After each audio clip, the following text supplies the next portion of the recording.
안녕하세요. 네, 떡볶이 어떨게요? 1인분에 4,000원이요. 4,000원이요? 네네. 근데 지금 조금 더 쫄아야 돼요. 아직 안 돼요.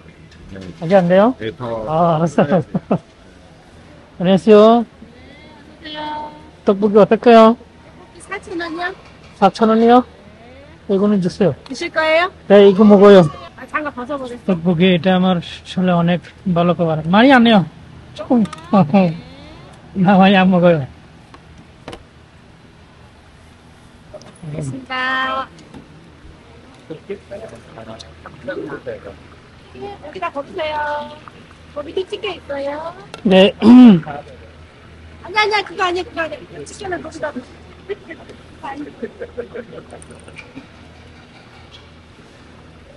이거는 네. 아니에요.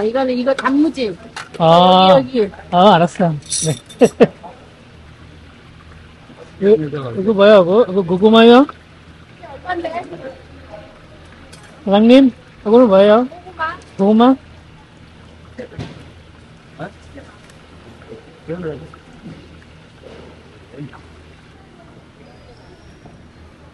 খাবারটা আমার কাছে অনেক ভালো লাগে। এটা হচ্ছে যে তকবুকি,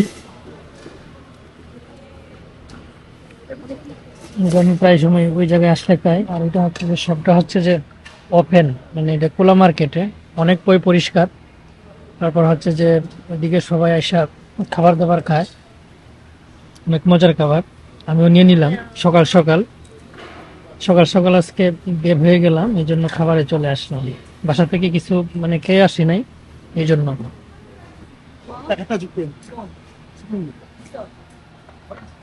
있어, 집에. 깜짝 나안 맞아. 그래서 왜 하나가 다 줬던데.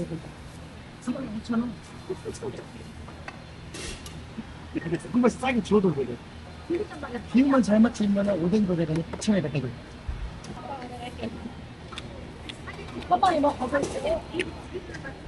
যে কাঠি দেখাইতে হইতেছে, মানে কাঠি মানে আমরা দাঁত কিলাল করি না, এটা থেকে একটু বড়, এটাতে মানে খাইতে হয়। এই জায়গায় মিষ্টি আলু, তারপর হচ্ছে যে এটা হচ্ছে যে মিষ্টি আলুটা অনেক ভালো লাগে। ওইটা দিয়ে একটু মিষ্টি করে খাইলে অনেক মজা লাগে। আর এটা হচ্ছে যে কোরিয়ান মানে বড়া, মানে কোরিয়াতে যে আমরা যে দেশে বড়া মানে তৈরি করি, এরকম মানে যে শাক সবজি এটা সেটা দিয়ে মানে এগুলা মানে পেঁয়াজ, তারপরে আলু, মানে এরকম রয়েছে এটার মধ্যে। মজা আছে মোটামুটি। এই যে কাঠি, মানে এটা যে কোরিয়াতে আসলে কেউ হাত দিয়ে খাবার খায় না, হয়তো বা কাঠি দিয়ে খাবার খায়, নয়তো বা চামিচ দিয়ে, নয়তো বা কাঁটা চামিচ দিয়ে। সবাই মানে যারা মানে এই কোরিয়াতে আসে তারাও হয়তো প্রথম একটু সমস্যা হয়, তারপরে আর মানে এটা সমস্যা হয় না, অভ্যাস হয়ে যায়। তো সবাই ভালো থাকবেন, দোয়া করবেন। যদি ভালো লাগে ভিডিওটা অবশ্যই শেয়ার করে দেবেন, কমেন্টস করবেন। আল্লাহ হাফেজ।